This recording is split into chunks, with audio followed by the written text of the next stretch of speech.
Yeah, that was definitely a boomer moment, right? You know how that goes. It happens, and I just showed my face too earlier. But at least you won't, well, some of you might say I showed my ass too early, but I'm not going to say that because that shit's not true. Good morning. Hey, how's everyone doing today? It's the show of shows. Normally FTG Thursday is in order because it's Thursday, right? Well, today, we're going to be talking about Raheem. So it's, of course, it's FTG Thursday, and that's a perfect topic for FTG Thursday because the president had a news conference yesterday. Flipping-tastic. So anyway, hello everybody. We'll have a regular show. Looks like people are starting to roll in. While they're rolling in, I'm going to play the intro because this is the pre-intro to the intro, and I've said enough. Play the intro. Ladies and gentlemen, coming to you live from the Lucky Dog studio in a hidden location somewhere in the upper Midwest of the United States of America, it's a brother making his own way, but with all the wrong opinions. Welcome to the Morning Night Live with your host, yours truly, PDawg Knight. And stop the music. Good morning, everybody. Welcome to the Morning Night Live. I am your host, Marty, also known as PDawgKnight on the internet, where we don't have... welcome to the Morning Night Live, where we don't have enough coffee in the whole wide world. But anyway, I'm Marty, also known as PDawgKnight on the internet. Welcome back to the Dawg Knight Channel. It is Thursday, FTG Thursday, for those of you who've been here a long time, it's the 20th of January, 2022. I still haven't made the mistake of saying the wrong year yet. I'm very proud of myself. I do have I'm running out of reparations here, but a little coffee left is better than no coffee left. And I'm happy that you're here. I'm happy people are rolling in. So the President of the United States had a press conference yesterday, the first press conference in a very, very long time, one of the very few press conferences he has. And apparently this was the longest press conference ever. So somebody must have really got him a good mix of cocaine and Adderall to get through it. But anyway, he's apparently got through it. Only a couple major flubs, one which could cause a world war. But hey, who's counting? Well, let's just say it's got our friends over on the other side of the Atlantic maybe just a little nervous, okay? Particularly in that country where he told them that we're going to keep the $1 billion and, son of a bitch. They fired him. They fired that guy for the future president of the United States. They fired that guy. More like for the future of president of the United States, wayward son. Carry on my wayward son. Oh, by the way, before I continue, I just noticed this morning that today is the great Paul Stanley's birthday. Paul Stanley is 70 years old today. Now, if you're too young to know who Paul Stanley is, Paul Stanley is one of the two founding members of the band Kiss. And, when I was a kid, black people weren't supposed to like Kiss. But like I said in my tweet this morning, I said, I might have snuck a few listens in here and there. And I always enjoyed their music for some reason and the theatrics and the whole thing. And Paul Stanley's 70 years old today. Gosh, man, that's quite the take from my childhood.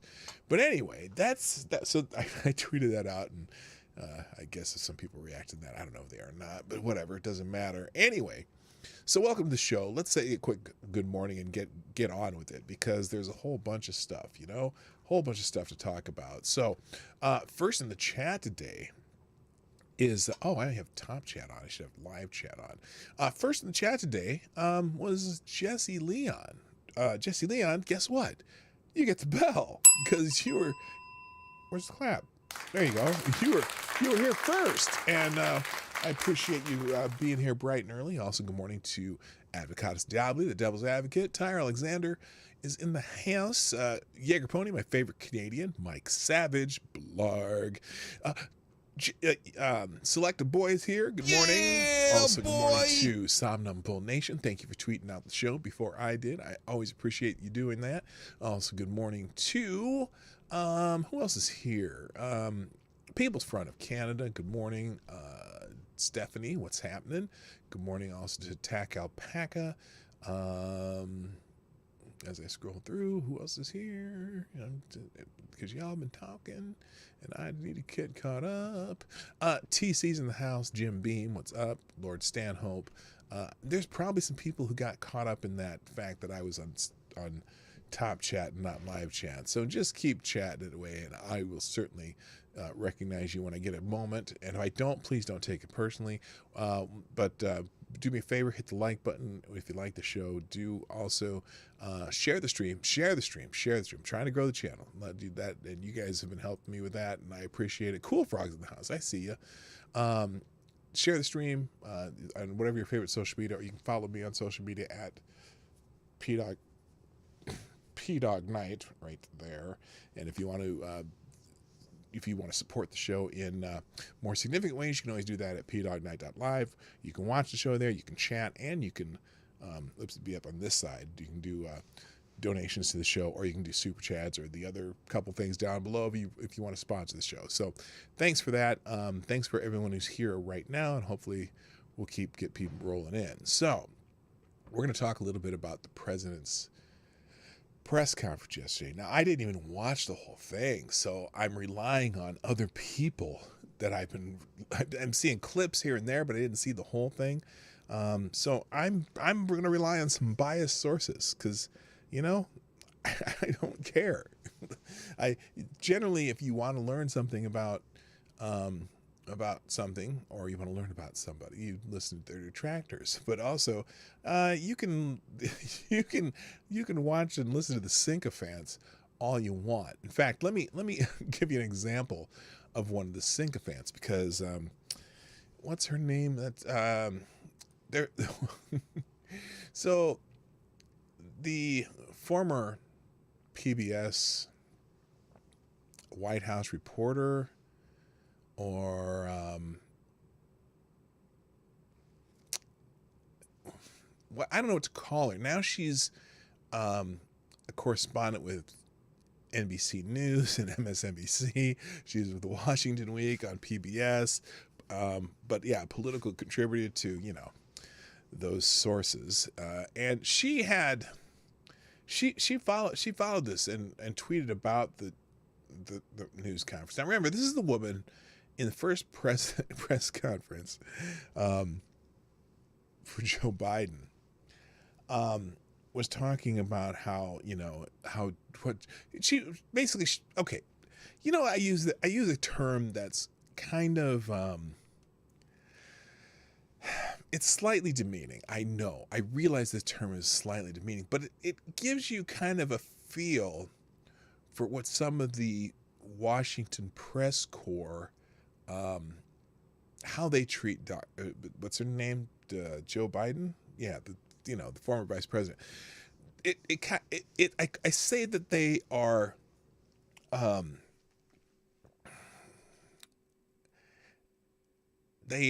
giving the president's taint a tongue bath, and that is kind of, it's kind of like these people are. It's almost like, how do I describe this? Gosh, I can't even think of the words. It's almost like some of them are his press secretary themselves, and not trying to, because they're so worried about speaking truth to power when someone they don't like's in office. And so they all get on their high horse when anyone else, but then they ask questions to this guy. And well, first of all, there was points in this press conference where it seemed like the president of the United States was it was almost like he was reading off a teleprompter where they asked him questions like but it may not have been. It may just be the fact that he can't focus in his advanced age, but it was just weird. And Yamiche Alcindor, that's her name. By the way, good morning. It's almost as if the press worked for him. Well, yes, that's exactly it, Somnambule Nation. Good morning, T.I. Fredo Watch. Good morning, Lord Stanhope. Tyler F. How you doing? TC, I think I already said already. Anyway, Yamiche here said President Biden, in the longest news conference in presidential history, made news, pushed back on critics, called out lies, took responsibility for mistakes he believes he made, expressed surprise at GOP, talked foreign policy, and didn't lash out on reporters. Quite the change. Now, the last line there, didn't lash out at reporters. And yeah, he had plenty of stutters. He had plenty of, and he had a major gaffe too. And we'll get to that. We'll get to that major gaffe. But the idea that he didn't lash out at reporters, let's see. I'm going to just put in Biden yells at reporter press conference. Let's see if this pops up here. Let's see. Oh, no. It's, oh, shoot. Let's go latest. Here we go. Oh, these are old. Well, anyway, there was a couple times he started kind of going that grumpy old man thing at reporters, and it was kind of weird that, she didn't notice that, but she was too busy, live tweeting the press conference, and everything that she said about him was like Biden was a gift from God. And it was just weird. So anyway, let's talk about the press conference. And I'm just going to go through some articles from mostly opposition media. Now, I could go through the sycophant media, and there's plenty of it, but I'm not going to do that. I'm going to be me and go through sources that not necessarily friendly to Joe. And that's kind of what I do. So here we go. Here, let's start with CNS here. Biden. Now, here's the one thing that was amazing, because there's so many people praising him on Twitter and everywhere else. And but Biden himself kind of praised himself. So one of the quotes from the press conference was, I didn't overpromise, but I have probably outperformed what anybody thought would happen. Now, and that's why the name of this stream is Outperformed, because Biden believes he outperformed what anybody thought would happen. And I'm curious. I was very curious when I saw that. I'm like, okay, by what metric did he outperform? You mean outperform on what because remember, one of his thing was, let's take one example. The president said while he was campaigning that he was going to shut down. I'm going to let you finish that sentence. I'm going to let y'all can just, if you're in the chat, you're going to type in the word of what he was going to shut down. I'm going to shut down the 10, 9, 8, 7, 6, 5, 4, 3, 2, 1. He was going to shut down the virus. Excuse me, I needed to turn that down while I did that. I'm pretty sure the virus hasn't been shut down, so there's something he hasn't outperformed. And also, he was going to bring back the economy. Now, granted, there are a lot of the jobs that were taken because of the virus. We did our own. Basically, we basically shut ourselves down. And so a lot of those jobs come back, although he claims that he's created more jobs than any president in history. Don't know about that. But anyway, so President Joe Biden said Wednesday that he has not overpromised on his agenda, despite his domestic agenda and voting reform failing in Congress, but he has actually outperformed what people thought would happen. Do they have a clip of this? Yes, they do. Let's just listen real quick. This is a 5-minute clip from the press conference. Thank you, Mr. President. I know some of my colleagues will get into some specific issues, but I wanted to zoom out on your first year in office. Inflation is up. Your signature domestic legislation is stalled in Congress. In a few hours from now, the Senate, an effort in the Senate to deal with voting rights and voting reform legislation is going to fail. COVID-19 is still taking the lives of 1,500 Americans every day, and the nation's divisions are just as raw as they were a year ago. Did you overpromise to the American public what you could achieve in your first year in office, and how do you plan to course correct going forward? Now, look, he doesn't look happy. He smiled, but he doesn't look happy. And I think this might be the part where he kind of lashed out at this guy a little bit. I don't even know who this guy is. I'm not sure which media outlet he's from. I don't think he's the Fox guy. But anyway, let's hear Raheem's answer here. I'm sorry, Raheem is a little joke that his middle name is Raheem, Joseph Raheem Biden. So there you go. Here we go. Why are you such an optimist? Look. That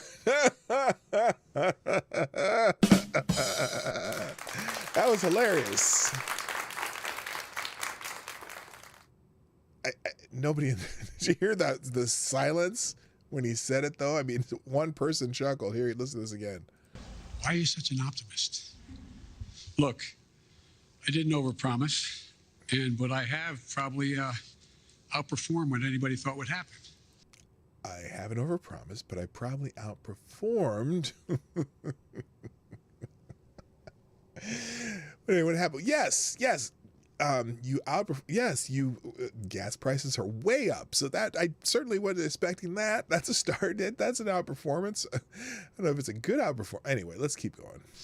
The fact of the matter is that we're in a situation where we have made enormous progress. You mentioned the number of deaths from COVID. Well, it was 3 times that not long ago. It's coming down. Everything's changing. What? It was 3 times that not long ago. Wait, what? No, that's not even, that doesn't make sense. What he said? Deaths from COVID. Hang on, let me go back. Well, we're in a situation where we have made enormous progress. You mentioned the number of deaths from COVID. Well, it was 3 times that not long ago. Now, I know what he means. He's saying that probably the rate of deaths or whatever, but I'm not sure what he means by 3 times that. And what did he do? What did we do? Maybe, is he saying vaccinations did that? I don't know. It's weird because maybe it's because of Megatron. Maybe that's why there's fewer deaths now. If there are fewer deaths, are there fewer deaths now? I don't even think so. But anyway, it's coming down. Everything's changing. It's getting better. Look, but now the question is, would it have gotten better anyway, or would have been the same?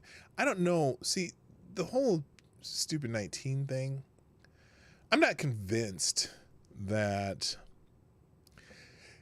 anything would be different about it right now, because if you think about it, we've been following the guidelines. Although, well, maybe it's possible that if we had the president with the funny hair, there wouldn't have been as many shutdowns in some states. But again, he didn't really push states hard on what they should do. He gave them some autonomy, and I think President Biden has done mostly the same, although he's tried to put in the jab mandates and stuff like that, which haven't been necessarily implemented. But I think for the most part, the policy would have been the same, at least for the first half of last year.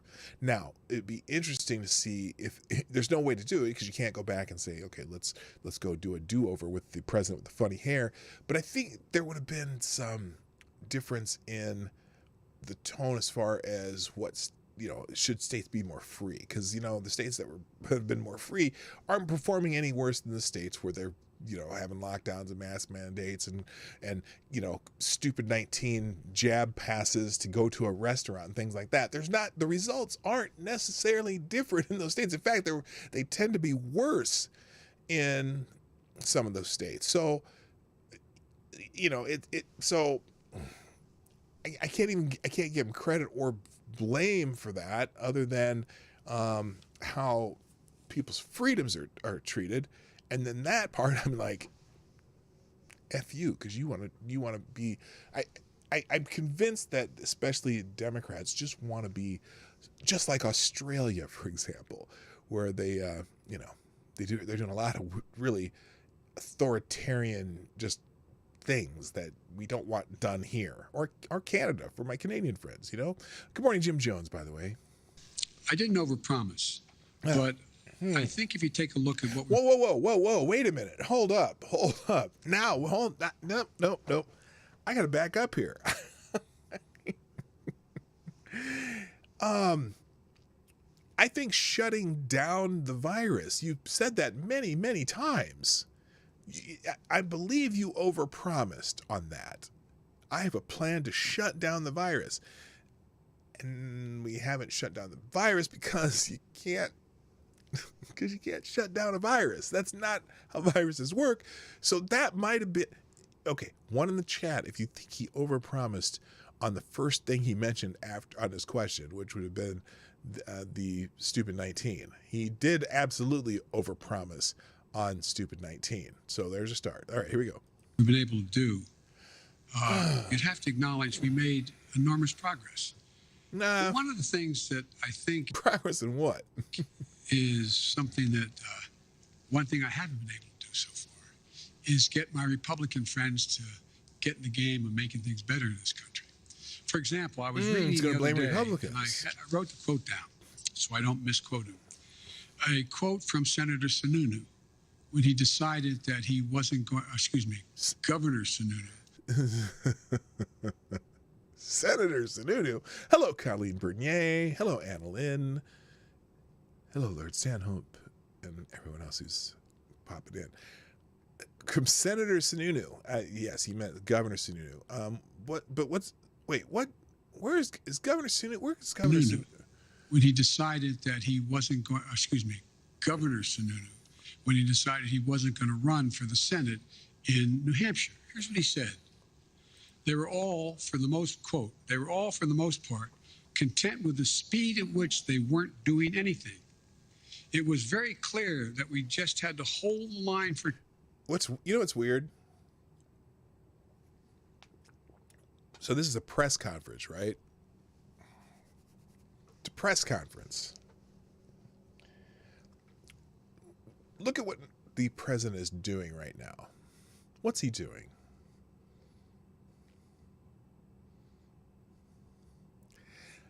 He's reading a script. Did you see that? Look at that. He's reading a script right now because this was one of the things he wanted to talk about, wanted to happen during his press conference when people asked him, why aren't you doing enough? Well, he wants to blame it on Republicans, and he has a script in front of him. Look at them. 2 years. Okay, so I'm just going to be a roadblock for the next 2 years? That's not what I do, Sununu said. He went on to say it bothered me that they were okay with that. Then he goes on to say, I said, okay, so we're not going to get stuff done if we win the White House back, Why didn't we do anything in 2017 and 2018? And then he said, how the Republican Sununu spoke... 2017 and 2018? You mean when the economy was booming? When everything was getting better? Until the end of 2019? What do you mean? what does this have to do with the question? To answer the challenge, he said, crickets, yeah, crickets. They had no answer. I did not anticipate that there'd be such a stalwart effort to make sure that the most important thing was that President Biden didn't get anything done. Really? Have you met the Democrats that were leading the House and Senate when President Trump was in office? You remember all that? What was that? They kind of had a theme.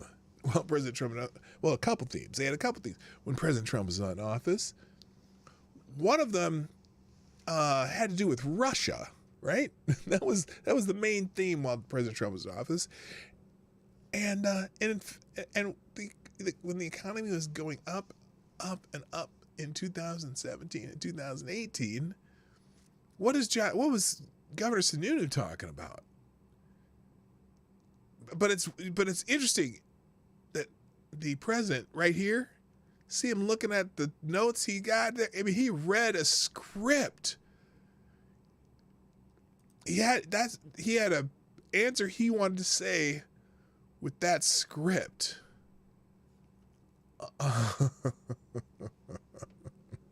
Done. Anyway, think about this. What are Republicans for? What are they for? Name me one thing they're for. It's funny because the question was about you, and you're blaming on Republicans. Good morning, Snoopy.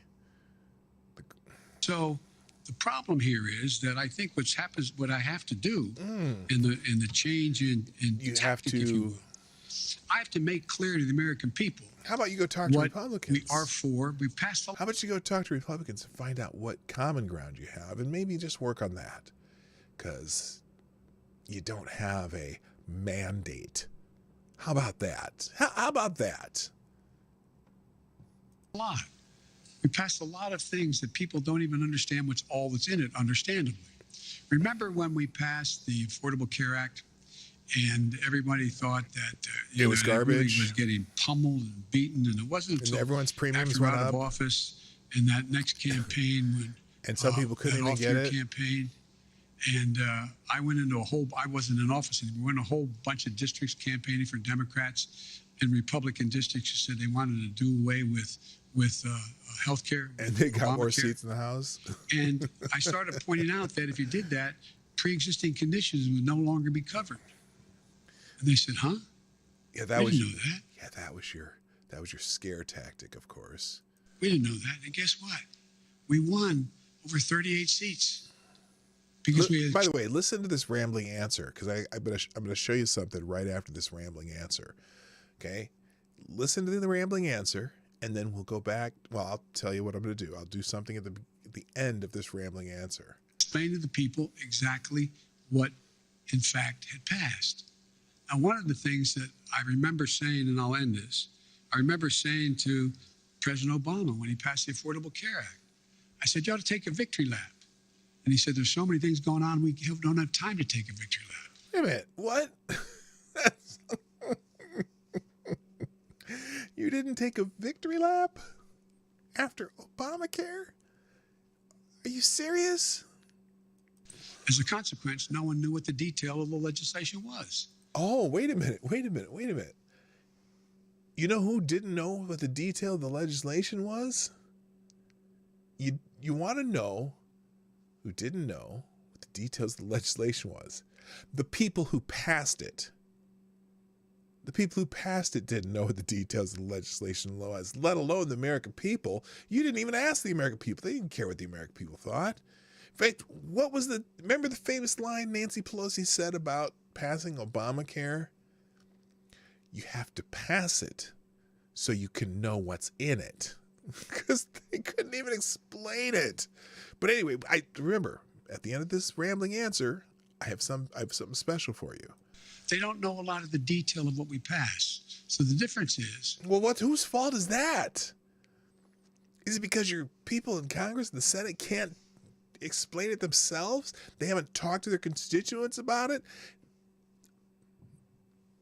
Huh? I'm going to be out on the road a lot, making the case around the country with my colleagues who are up for re-election and others, making the case of what we did do and what we want to do, what we need to do.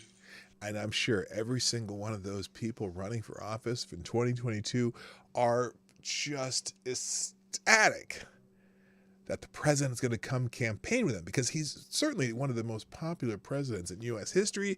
And I think they will be looking forward to having him side by side with Joe Biden, just like, what's that woman in Georgia that didn't show up when he came to town? Anyway, Stacey Abrams didn't want to be anywhere near him.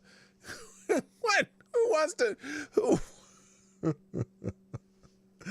Who wants to be campaigning with this anchor by your side? I don't think so, Joe. And so I don't think I've overpromised at all, and I'm going to stay on this track. You know, one of the things that on this track. I remember, and I'll end this with, I was talking with, he's going to read something again. Jim Clyburn. He's reading again. He had to look at looking at his notes. He's just he has a list of things he wants to say, and he wrote them down. And so this press conference is just him rambling on things that he wrote down. Great help during the campaign in South Carolina. And Jim said, and when he endorsed me, and there was a clip on television in the last couple of days. Watch him. He's going to read it. He's going to read it. And it said that we want to make things accessible and affordable for all Americans. That's healthcare. That's education. That's prescription drugs. That's making sure you have access to all the things that everybody else has. We can afford to do that. We can't afford not to do it. So I tell my Republican friends, here I come. This is going to be about what are you for? What are you for? And I'll lay out what we're for. Okay, now, here's the question. What was the original question? That's my question to you. What was the original question? Now let's go listen to the question again. And let's see how well he answered. We're going to listen to the question. And my question to you is, did he answer the question? The question was... Thank you, Mr. President. I know some of my colleagues will get into some specific issues, but I wanted to zoom out on your first year in office. Inflation is up. Your signature domestic legislation is stalled in Congress. In a few hours from now, the Senate, an effort in the Senate to deal with voting rights and voting reform legislation is going to fail. COVID-19 is still taking the lives of 1,500 Americans every day, and the nation's divisions are just as raw as they were a year ago. Did you overpromise to the American public what you could achieve in your first year in office, and how do you plan to course correct going forward? Now, did he answer the question? I would say he answered it by blaming Republicans. So his whole answer was to blame Republicans. And maybe, you know what? Guess what? As far as them blocking things that are not agreeable to both parties, I think you're going to continue to fail, Joe. And that's just because it's how it is. And guess what? I don't know that things are going to get better for you, Joe. So very interesting. All right, let's move on real quick because there's a whole bunch. Well, I have several of these today.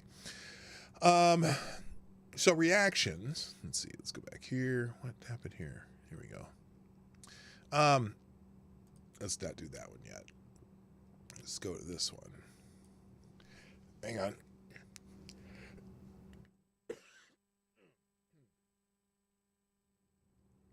Now, let's go to some sources we know that are not friendly to the president. Oh, what happened here? Why isn't this one here? Let's try to refresh this. Maybe it'll come back up. All right, we'll go to a different one while we're waiting. Now, here's here's another thing. So from PJ Media, seconds into press conference, Biden ignores impact of the economic shutdown. President Biden's opening remarks in his first formal press conference of the year on Wednesday quickly turned ludicrous when he touted his misleading economic record. Let's listen to that. I think I have it right here. Oh my gosh. Oh, by the way, so anyway, the president bragged on of a record of job creation and record economic growth during his presidency, but left out one little detail about his claim. There was a pandemic that was used as an excuse to shut down the economy, forcing many people into unemployment. In 2020, the economy lost a net 9.37 million jobs.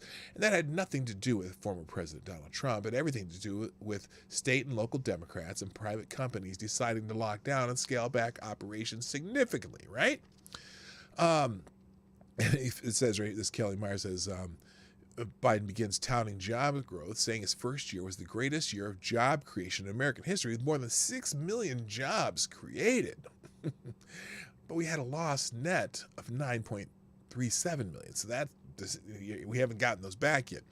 Now, early on Wednesday, senior advisor for communications to the National Economic Council, Jesse Lee, tweeted out a White House graphic attempting to place the blame for pandemic unemployment on the previous administration. Trump's last year, negative 9.4 million jobs. Biden's first year, 6.4 million jobs. Here's the graphic.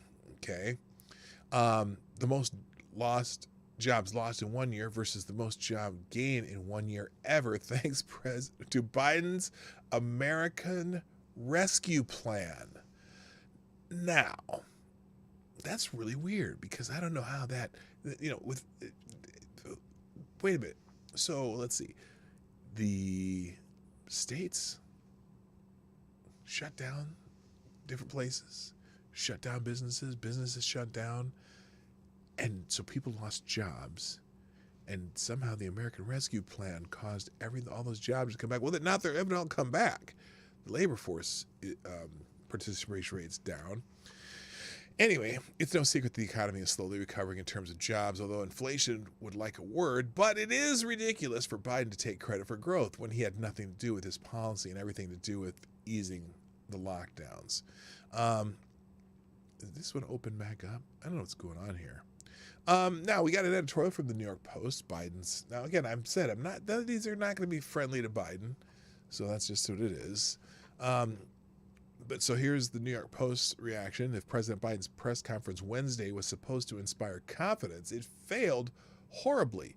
Even though he spent most of it clearly calling out reporters from a list of safe questioners provided by his staff, he stumbled and bumbled and all too often made no sense at all.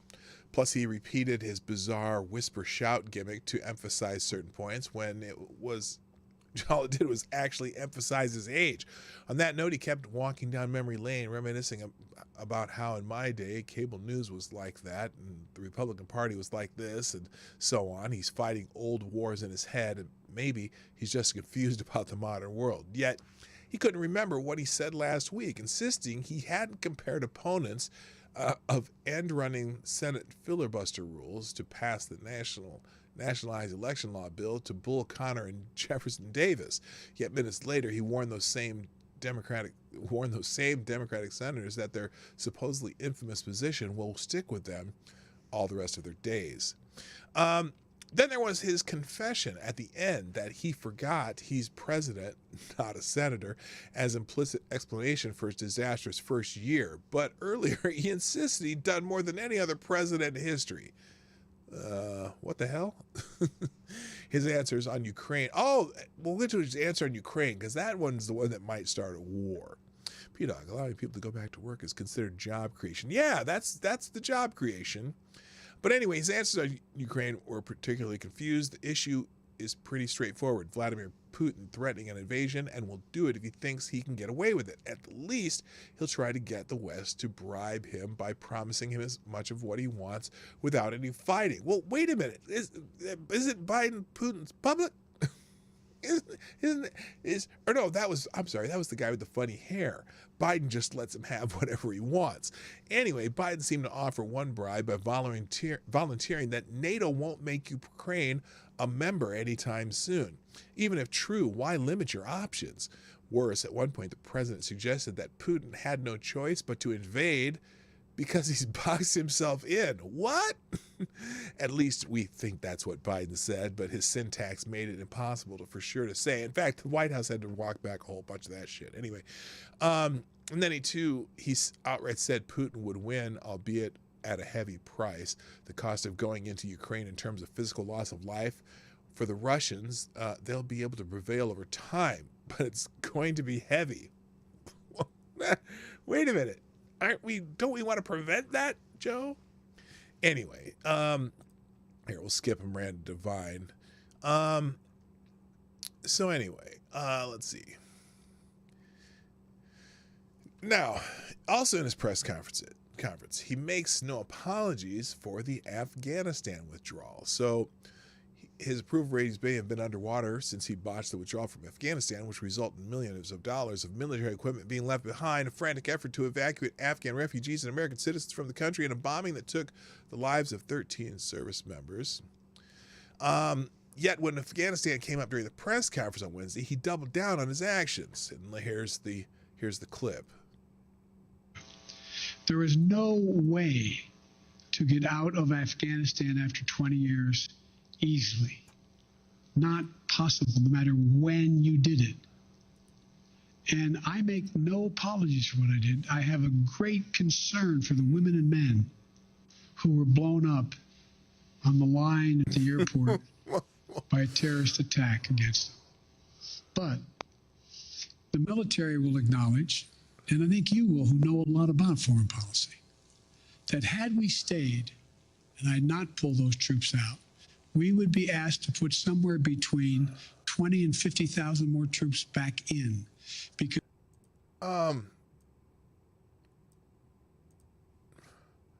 what? Okay, so he made no apologies in the wake of Afghanistan's fall. Biden has repeatedly failed to demonstrate empathy and compassion he claimed would be synonymous with his administration. He cracked a joke in response to a question about Americans potentially left behind in Afghanistan after the withdrawal deadline, and was seen apparently checking his watch during the dignified transfer ceremony at Dover Air Force Base. But no. He has nothing to apologize for. They used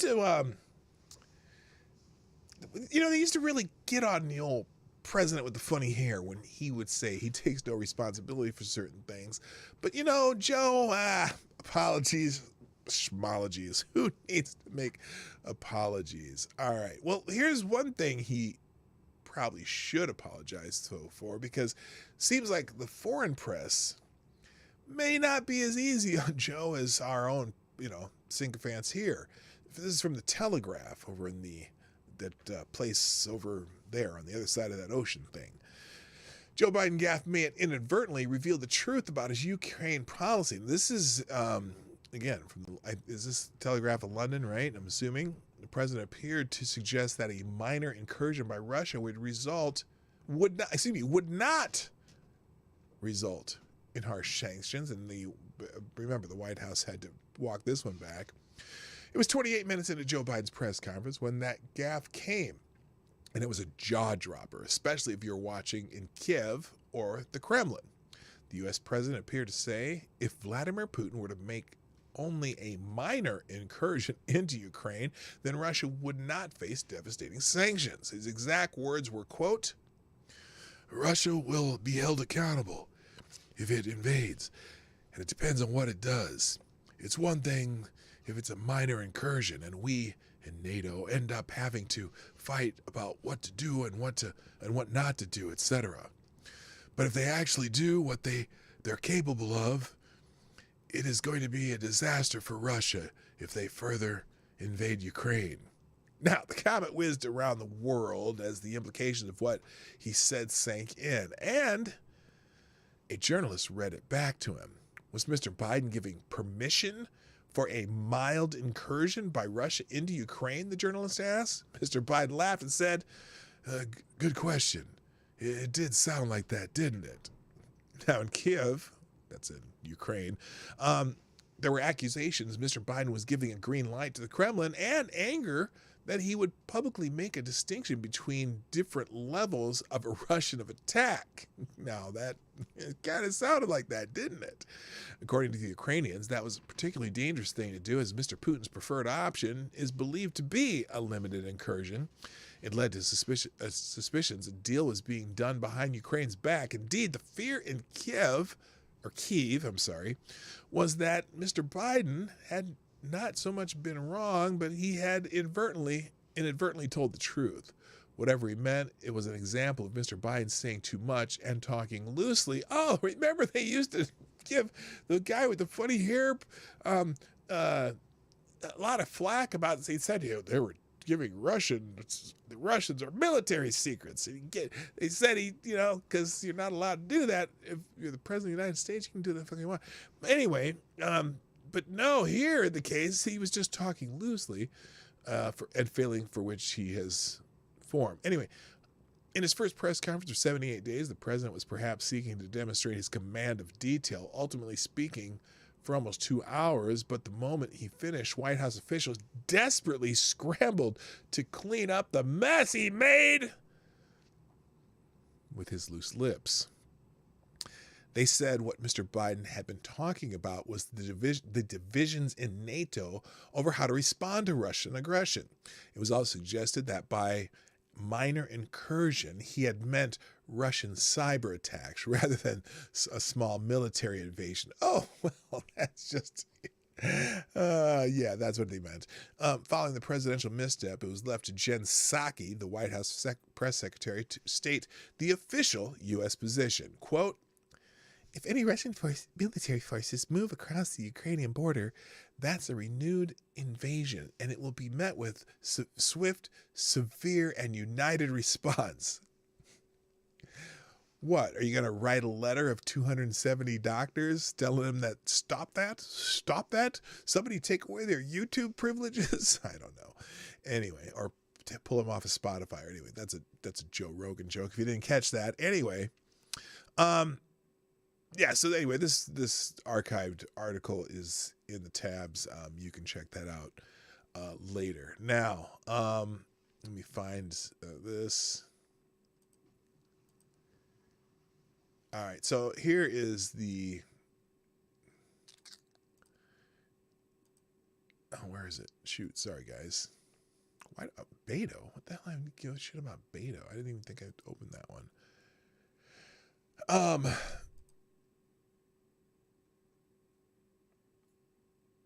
Let's do the top 10. Let's do a top 10 list real quick. Top 10. Well, here's 10 reasons why President Biden is a fool who's fooling himself. This is from the New York Post, too. From Miranda Devine, our friend over at the New York Post.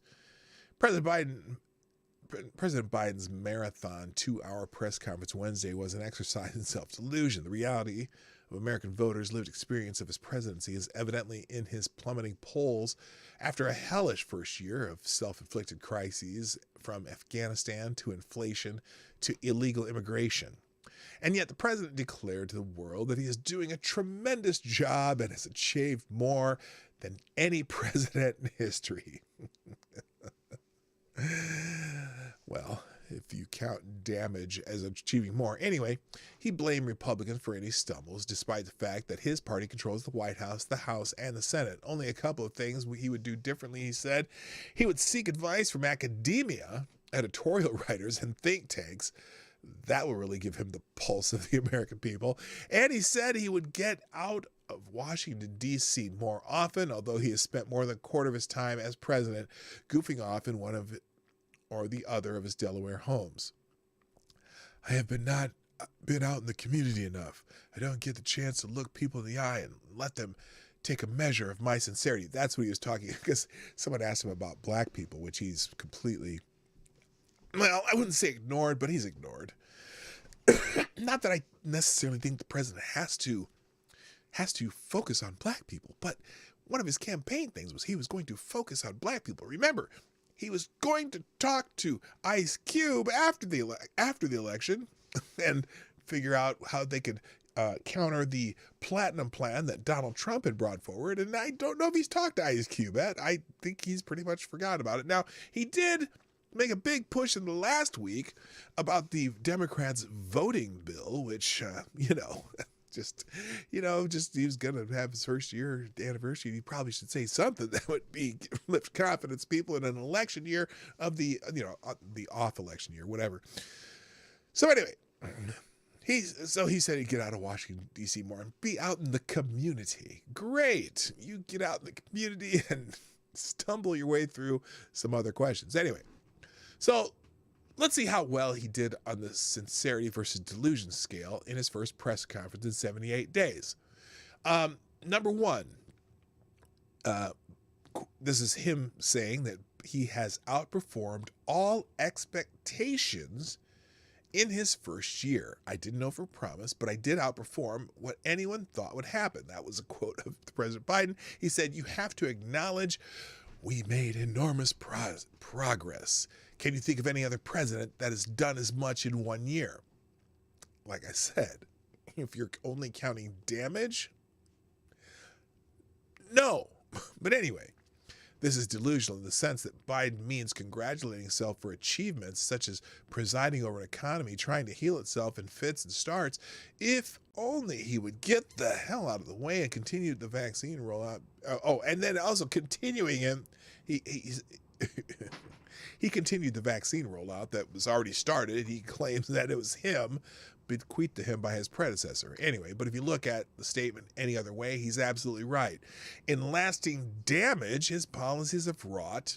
He has outperformed even the lowest expectations set by his former boss, Barack Obama, who repeatedly warned Democrats, don't underestimate Joe's ability to fuck things up. Number two, inflation. Now, inflation has nothing to do with Joe Biden. It's the fault of the supply chain crisis, which is the fault of stupid 19. Now, actually, the primary cause of inflation is out of control federal spending that has flooded the U.S. economy with trillions and trillions of dollars. Printers go brrr. He said that it's the Federal Reserve job to fix the problem, and to that end, he has appointed 5 historically diverse men and women who serve on the board of governors, as if identity politics ever solved anything. He's also said it is a myth that store shelves are empty. And if any of you want to go take some pictures of some empty store shelves and email them to me or email or message me with them, I will certainly show an array at some point in time. Tell that anyone, and by the way, tell that to anyone who goes to the supermarket. So I went to the store this morning because I had to go pick up some bagels and some orange juice and sausage for breakfast, because my son's in town and I wanted to make sure he had some sausage and orange juice, whatever. And I hadn't really paid attention to the kind of the empty store shelf thing. But yeah, a lot of the shelves are looking pretty bleak here in Minnesota. Not terrible, not like some of the pictures I've seen, but there were definitely empty spaces on the shelves. You're like, this could be a problem. Anyway, number 3, he says he's brought down gas prices. Where's that? I don't have my X'd out. Anyway, X'd out. I don't know if it'll work. Let me try it. Nope, doesn't work. Anyway, here, let's do this. We'll do X in the chat. A big fat X'd out. No, America was energy independent until he placed restrictions on the U.S. market on day 1. He cut off pipelines and restricted drilling. A gallon of gas he took office last January 20th was averaged $2.38. Today it averages $3.31. Wow, we're getting a bargain here in Minnesota. I think I was like $2.87. Which is still more than $2.38, but $2.87 at Sam's Club yesterday. Number 4, Kamala Harris is doing a good job on voting rights. What? His VP has become increasingly invisible as her approval numbers plunge, but he explicitly chained himself to Harris in 2024 in the face of rumors that Hillary Clinton could replace her. Oh my gosh. Biden Clinton 2024.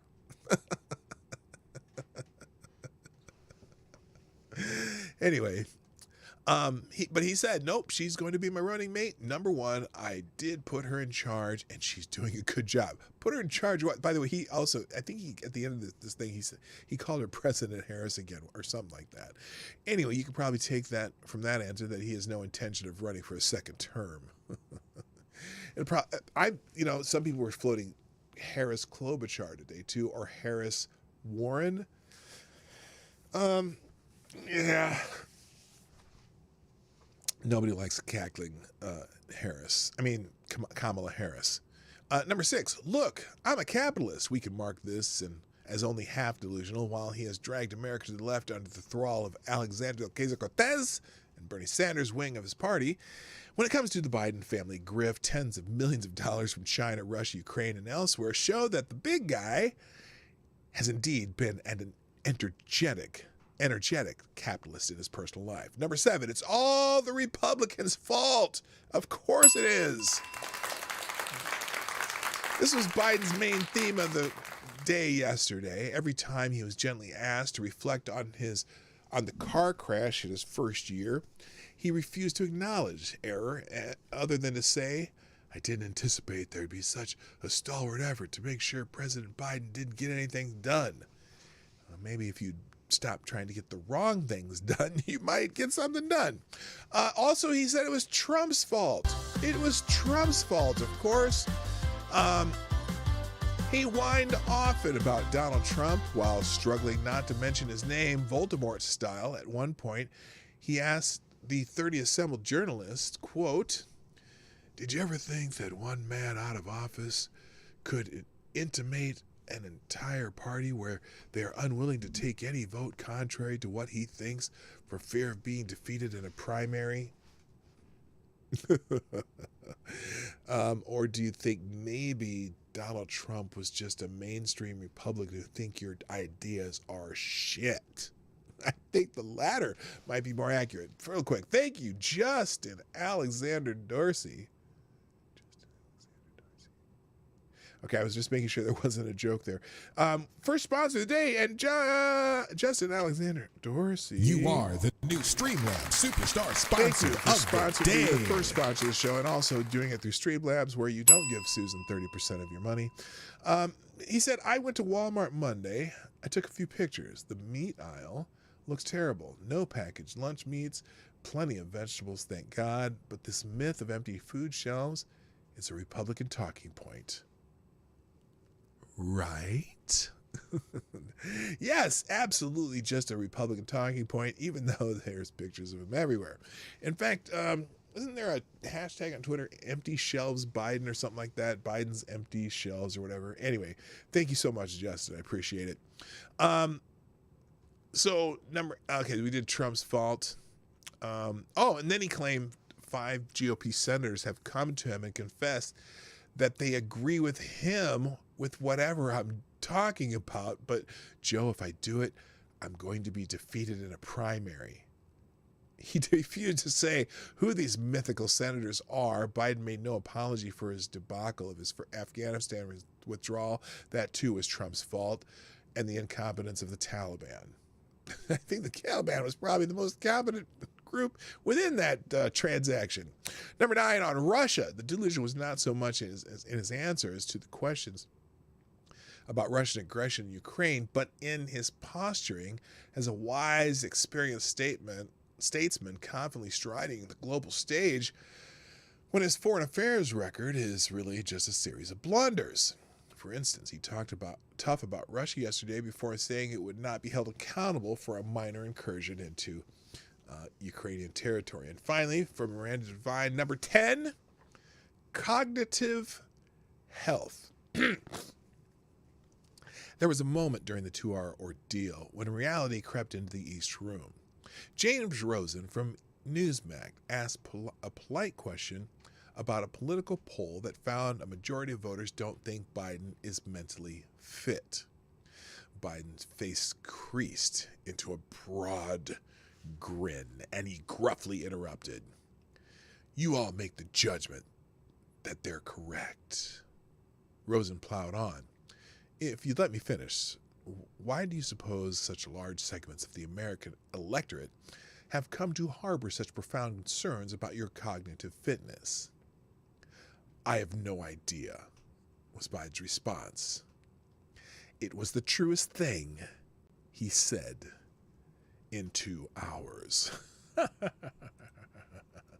Anyway, so that's Miranda Devine. There's another 10 list. The 10 lies. There were 10 lies that. Here we go. Let's do this one. Let's see. 10 lies. We'll scroll down. Let's see. Let's see if the Federalist has the same take as Miranda Devine. So President Biden hosted his second solo press conference ever on Wednesday, but his attempt to clearly communicate how he plans to fix the country plagued with stupid 19, crime, rising prices, empty shelves, and more were nothing less of a disaster. Okay, now remember, these are not venues that are friendly to the president, so we'll just take that with that caveat in mind. Not only did Biden, who was once heralded as the chief unifier of the country, use the presser to repeat rhetoric trashing Republicans, he also did his absolute best to put lipstick on the pig that is the struggling U.S. economy. Unfortunately, no amount of lipstick or whoppers can cover Biden's terrible and devastating approval rating. He's well below 40%, or well below most polls. Biden concluded his initial speech by claiming, quote, "The best days are ahead of this country." Wait, the best days of this country are still ahead of us, not behind us. Well, I should certainly hope so, but his optimism is unfounding. Recent polling suggests that only 26% of Americans believe the country is headed in the right direction. The majority, however, are left wondering whether Biden will work to fix the myriad of crises he created. Now, here's the 10 lies he told. Number 1, the nation's problem is stupid 19. I know there's a lot of frustration. I know there's a lot of frustration and fatigue in this country, and we know why. COVID-19, Omicron, Megatron. It has now been challenging us in a way that it's the new enemy. Well, not only has the COVID virus been around us for 2 years now, therefore not making it a new enemy, but it's also not the only thing plaguing voters' lives or minds. As a matter of fact, while Biden parades around the Capitol encouraging Democrats to abolish the filibuster and legalize illegal voting practices, he's failed to address the ongoing southern border crisis, empty shelves, and rising urban crime. Number 2, wages are up. Well, technically, wages are up. But what he failed to address is that real wages have decreased most of the months he's been in office. Even in months when wages were up, Americans were forced to dig deeper in their pockets to cover climbing gas, energy, and grocery bills. Number 3, Biden created jobs.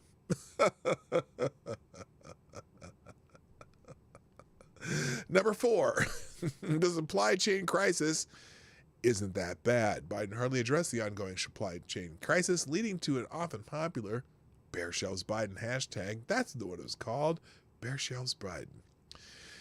And the nation's rising inflation, which continues to plague voters' lives as they begin considering who to vote for in the 2022 midterms. The president hinted that the empty shelves being shown on television were misleading, even as he admitted they are a few percentage points below what it was before the pandemic. And number 5, he says inflation was already a thing before I took office. False. The annual inflation rate for the United States is 7% for the 12 months ending December 2021, the highest since June 1982. Period. That's it. Number 6, Republicans wants to steal minorities' right to vote. This is one of those blood libel things they keep doing. In an effort to promote his campaign and initiate federal takeover of elections, Biden claimed that Republicans want to take away minorities' right to vote. You know, there are a lot of minorities who vote for Republicans, by the way. No matter how hard they make it for minorities to vote, I think you're going to see them willing to stand in line and keep them from being able to vote, Biden said. I think you're going to see the people they're trying to keep from being able to showing up and making the sacrifice that needs to make in order to change the law back to what it should be. Wait a minute. Some of these laws are new laws incorporating some of the things we added during the stupid 19. So it's not like they're taking something away. They're codifying a lot of things that were used in 2020. But just shortening the time periods so it's not open-ended. Let me see how many ballots we can scrape up after everything's over so we can just get enough to get over the hump so that your candidate doesn't win. I know that didn't happen, I don't know if you can see me doing that thing, but you know. So anyway, do you still believe? Oh, and then he said. Oh, and then he says, listen to what he said though. Do you still believe the upcoming election will be fairly conducted and the results will be legitimate? He said it all depends. Oh, here's the answer. Thank you, Mr. President. Speaking of voting rights legislation, if this isn't passed, do you still believe the upcoming election will be fairly conducted and its results will be legitimate? Well, it all depends on whether or not we're able to make the case to the American people that some of this is being set up to try to alter the outcome of the election. So he is saying that. No, thank you, Mr. President. I'm sorry. Speaking of voting rights legislation, if this is. He's saying that it may not be real. It may not be that election integrity may be compromised. I wonder if he'll get banned on Twitter. Anyway, number 7, the lie is schools aren't closed. The question was, you say you're not going to go back to closing schools. You said that just moments ago, yet they're closing in some areas. What do you say to those teachers and principals and parents about school closings? Run reporter asked, and what can your administration do to help make up for learning loss for students? Biden's answer. First of all, I put in perspective the question you asked. Very few schools are closing. Over 95% are still open. Yeah, since the rise of Megatron. In the U.S., reports of school closing across the country has also risen, leaving working parents desperate for in-person learning once more. Thousands of schools that were scheduled to reopen following Christmas break opted for virtual learning until well into January due to the panic over Omicron. Number 8 lie. The number 8 lie that he told. Build Back Better will save Americans money. During the press conference, he repeated the lie that his Build Back Better legislative package would actually lower or reduce inflation. Really? When you just flood more dollars into the system, does that usually lower inflation or reduce inflation? Ask Zimbabwe about that. This falsehood has been debunked numerous times, but that didn't stop the president from claiming that his legislation, which actually costs trillions of dollars, won't cost the taxpayers a dime. Number 9 lie he told. White House reporters are the most informed Americans of all times. Well, not because of the press conferences you do there, Mr. Bucko. Anyway, Biden told the White House press pool that they are more informed than any group of people in America. While this statement will probably score in points with openly partisan press pool members, it's far from the truth. For more than a year, corporate media reporters who covered Biden's rise to the presidency and a subsequent time in the White House have overlooked the administration's failures to laud the Democrat for being a moral, decent man. That was Yamiche Alcindor who started a press conference with that. They've wasted their precious Q&As with the president on softball questions framed in a positive light, while also failing to ask the key ones, like as in tough questions. Thank goodness for Peter Doocy. And they let Biden ramble and frequently fail to point out the obvious lies lacing his winding answers. And finally, number 10, I didn't compare my Democrat colleagues to racist. Now, clearly that's a slip there. I didn't compare my Republican colleagues to racist. Biden denied he compared. Oh no, and I'm sorry, that's Sinema and Joe Manchin. Biden denied that he compared Democrat filibuster holdouts Senator Joe Manchin of West Virginia and Kyrsten Sinema of Arizona to Confederate leaders. I did not say that they were going to be George Wallace or Bull Connor. I said we're going to have a decision in history. What does that mean? Go back and read what I said, Biden yells in response to the mild Phil Wegman beginning to ask a mild question about Biden's comparison of political opponents to racists. then reiterates that the thing that got everyone mad. Holy wow, is this weird? So just last week, however, Biden asked, do you want to be on the side of Dr. King or George Wallace? Do you want to be on the side of John Lewis or Bull Connor? Do you want to be on the side of Abraham Lincoln or Jefferson Davis? I think that would be comparing. If you're on that side, that means you're comparing them, I would think. This is the moment to decide to defend our election, to defend our democracy. Our democracy. We don't have a democracy. We have 51, 53 basically small democracies, and 51 of them have can vote for president. Anyway, so yeah, those are the lies that they came up with.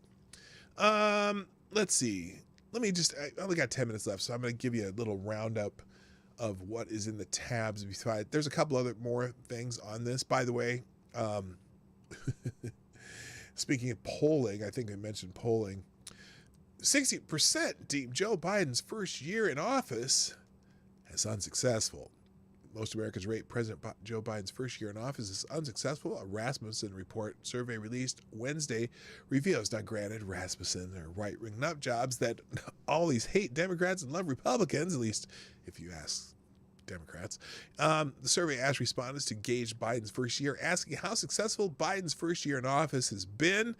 Overall, 60% deem Biden's first year in office unsuccessful, and those of 50%, and those 50% say his first year was very unsuccessful. Most notably, 84% of Republicans said Biden's first year was unsuccessful, and 69% of independents hold that same sentiment. Now, a majority of Democrats, 68%, deem Biden's first year a success. Fantastic. Anyway, there's more in that poll as you in the tab. Again, by the way, everything we went through today, like always, during the outro, I will condense it down into one single web page where every single link will be on that page. It's called a one-tab link. It'll be in the second paragraph of the description down below. Usually get that completed before the end of the intro. If you stick around during the outro, if you stick around during the outro, I'll just tell you when I'm done, and then you can click that link. And if you want to go back and read the rest of these articles, the ones that I didn't get to today, that's how you do it. So that is my service to you, people of the world. Okay, let's see. I'm gonna. I do got to give you this. There's a little slip of the tongue by a Democratic lawmaker, Democratic Representative Hakeem Jeffries. Well, let me just play this one for you. This is a good one. This is Hakeem Jeffries talking about how the election bill by the Democrats, who it was inspired by. Here's the clip. In a second. And it's taking longer than I thought. And it'll be here shortly. Let's try it. Oh, here we go. Let's We're inspired Cesar Chavez. We're inspired by oh shoot, these leaders. We're inspired Cesar Chavez. We're inspired by this is the shortened version of the clip. Hang on. I don't like that. I don't like how leaders. the RNC did We're this. inspired Hugo Chavez Because they could have given you the full clip, and I don't and because the full clip's not any better. So I'm not sure why they didn't. So let's see if we can find this. Hakeem Jeffries. Because it was a slip of the tongue, but maybe it's a bit of a Freudian slip. I don't know. Here, let's see if this one's better. Let's put some respect on Joe Biden's name. President Biden has had a very good first year. Oh no, under very difficult circumstances. That's not the clip I wanted there. Hang on, we'll get the right one. Put respect on his name. Are we giving Biden respect for skyrocketing inflation, empty shelves, a disastrous Afghanistan pullout, and failing to properly address the pandemic? How about immigration? How about the border? Where's the Chavez clip? Here we go. Is this a longer version? Nope. Nah, see, I don't like this short version. Anyway, he went through a list of people that that should have inspired, right? It should have inspired, and he included Hugo Chavez. That's saying that the election bills in the House of Representatives was inspired by Hugo Chavez, and then he had to slip and go, oh, I mean Cesar Chavez. Either way, that's not how it worked. All right, what else here? Oh, this is not good either. This is not going to be good for Democrats. 28 House Democrats are not running for re-election in 2022. Now, they're supposed to be defending a razor-thin majority, but if 28 Democrats are not going to run again, 26 had already announced their retirements ahead of the 2022 midterms. Now there are 28. House Democrats' exit list grows as 28, as Rhode Island's Langevin and California's McNerney announced retirements. Now, McNerney's, I think, in a very heavily Democratic district, so I don't think that really matters. I'm not sure about Langevin, but they announced they won't seek re-election in this party's midterm elections. The announcement from the two lawmakers brings to 28 the number of Democrats in the chamber who are retiring after the current term or seeking another elective office in November. So yeah, this is McNerney announcing and Langevin announcing. So now that doesn't mean that Republicans will automatically gain those 28 seats, but you know, they might get some of them, and it's already likely that for the first time in many years, the party affiliation of the general public favors Republicans, and that doesn't happen very often. A lot of people in polls now are saying that they are Republicans, not Democrats, and so you know, you do the math. So that's crazy. But anyway, you can read more about that one in this legal insurrection article. Let's see what else we got here. The CNN reporter suggested price controls. I didn't know if you know how price controls work. They don't. You can read that one on your own. There's also a news report that's saying that online censorship is self-defeating. A major new report by the esteemed Royal Society finds that online censorship is self-defeating and only causes individuals to distrust authorities even more. Interesting article. You can check that out. Oh, wait. Oh my gosh, you have to click this to get the whole story. Oh, it's a video. I think it's Paul Joseph Watson does a video on that. So you can watch his video later. Also, that's, again, the slip on Biden's press conference on Ukraine. Someone named, is this Stephen Pinkerton? Who's Pinkerton? Just a second here. Oh, this is an editorial I see by James Pinkerton, just saying that loose lips could get us into war.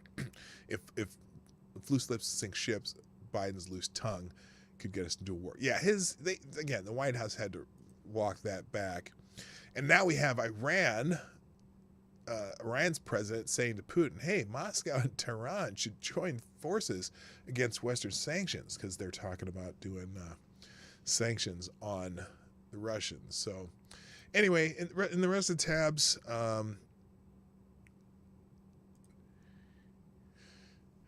this Obama rail project collapses, and so Nigeria is purchasing some used trains. Nigerian city purchased 2 trains intended for high-speed rail line in Wisconsin more than a decade after the Obama administration doled out $810 million to the state for the project. Milwaukee, Wisconsin on Wednesday to inspect the trains and announce the purchase. This is this governor of Lagos State in Nigeria was in Milwaukee to inspect the trains.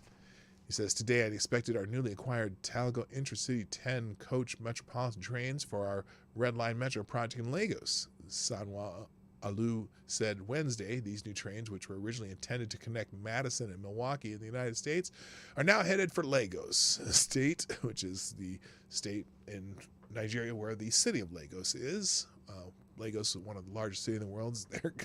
The rail project that was a high-speed rail project in Wisconsin that failed, because you know how successful all of those high-speed rail projects are, right, California?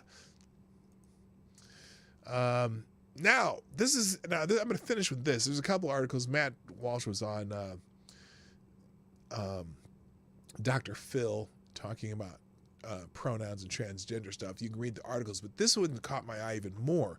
So remember the University of Penn swimmer Leah Thomas? She was swimming in these meets and she was just destroying people, right? But then all of a sudden in the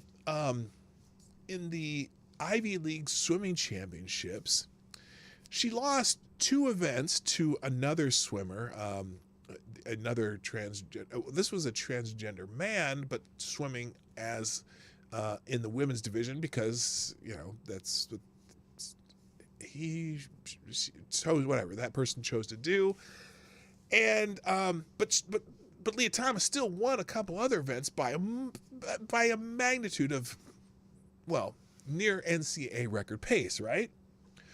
Well, now there seems to be a little problem, because here it says UPenn swimmer Leah Thomas colluded with female swimmer to lose the race. I think she let her win to prove the point that, oh, see, a female to male beat me. On January 8th, University of Pennsylvania women's swim team member Leah Thomas, a biological male who has engendered outrage by competing against and crushing women swimmers in competitions, swam a race in which Thomas's time was suspiciously slower than previous times, permitting Isaac Hennig, a Yale swimmer who is biologically female but identifies as a male, to win. That prompted a young woman who is on the Penn swim team with Thomas to surmise in an interview with Outkick that Thomas and Hennig colluded before the race in order for Hennig to win, and thus disprove the assumption that Thomas, as a biological male, could not be beaten by a biological female competitor. The swimmer, who preferred to remain anonymous out of fear from activists, told Outkick, "Looking at Leah's time, I don't think she was trying. I know they're friends, and I know they were talking before the meet. I think she let her win to prove a point that, oh, see, a female to male beat me." Asked if she thought Thomas and Hennig had colluded, she replied, "I do. I can't say for sure, but I wouldn't be shocked if I found out it was 100% true." Now, that's funny she should mention that, because that was the first thing I thought.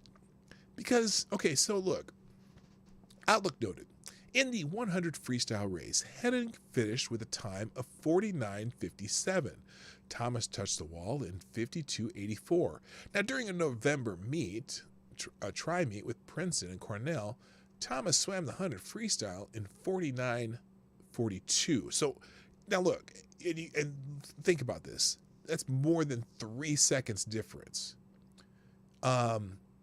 which is a lot of time. It's a lot of time in a 100-meter swim race, right? Thomas's teammate also noted that in the February 8 200 freestyle race, Thomas only won by 2 seconds. She stated, "I was on deck and I said to a friend, she's literally not trying. You could just tell. It was blatantly obvious. I was watching the 200 free and she was literally keeping pace with the other girls. She was number one in the country at one point," she continued. "These are definitely talented swimmers, but they're not the caliber of being at the top of the country or anything like that. You can tell when someone is dying and they're swimming slow. You can also tell when someone is not trying, and I could see in the 200 freestyle that Leah was not trying." The Daily Wire reported on January 8th, according to parents who asked to remain anonymous, Thomas seemed to be coasting and barely trying while winning the first of 4 races by just 2 seconds. The races were close, despite the fact that Thomas shattered 2 women's records with a 38-second margin against the next closest competitor earlier in the season. The freestyle race was also much closer than the victorious Penn swimmer than in previous races.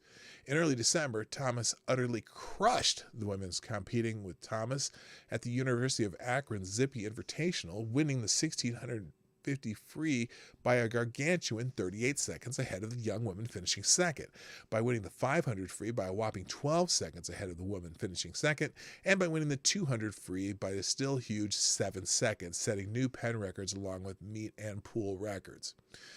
Video surfaced of Thomas winning the 1650 free, showing how lopsided the race was, with Thomas, who swam competitively for the men's team for 3 years before switching to the women's team, leaving female swimmer looking as if they were not even in the same race. So you can watch that video there. A member of the University of Pennsylvania swim team told Outkick that Thomas bragged after winning the 200 freestyle at the University of Akron Zippy Invitational. "That was so easy, I was cruising." And after winning the 500 freestyle, but disappointed with the time, boasted, "At least I'm still number one in the country," in front of teammates. The teammates said her fellow women teammates were crying on the Akron pool deck because they knew they had no chance of winning with Thomas competing.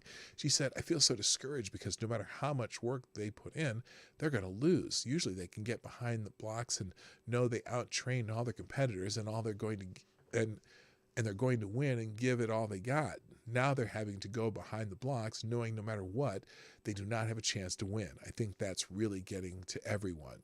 So,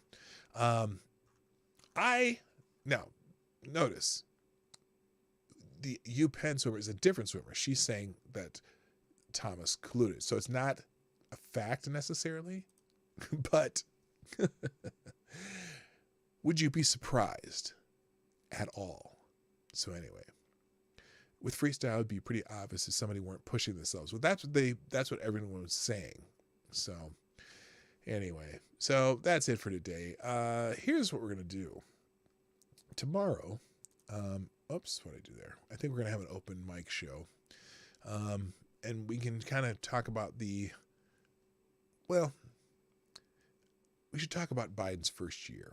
And so if you have things you want to say about Biden's first year in office, I'd love to hear them from you. I'd like to invite people who don't agree with me and see what they say about Biden's first year in office, or people who voted for Biden that maybe, just maybe, disappointed with his first year, or maybe ecstatic about his first year, and I want him to tell me why. So we're going to try that tomorrow. I'm going to set up my stream early and invite people to come on, and hopefully we'll get some people to talk about it. So tomorrow, again, tell us what we're going to give, tomorrow we want to talk about your opinions on Biden's first year in office, and of course, anything else you want to talk about, because it is going to be another open mic Friday. So that's going to be it for today, people.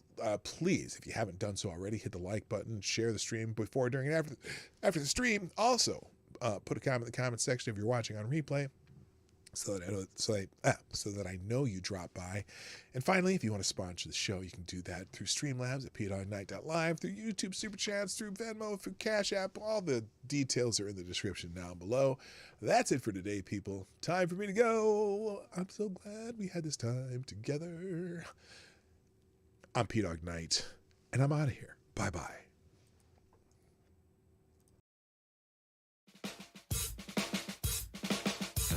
Hey, this is PDawgKnight, and thanks for watching today on the PDawgKnight channel. If you have an observation or remark you'd like to make about this video or my channel, I absolutely welcome you to write it in the comment section down below. I really look forward to hearing from you. And before you go, if you like what you saw but you're not already subscribed, please make sure you hit the subscribe button and definitely click that bell that pops up afterwards so you'll be notified when I post new videos or when we go live. I broadcast my live show, The Morning Night Live, Monday through Friday at 10 o'clock Eastern, 9 o'clock Central. A special thank you to all the supporters of this channel who share our videos on social media and who make donations through Streamlabs, YouTube, Venmo, and Cashapp, which are all linked in the description down below.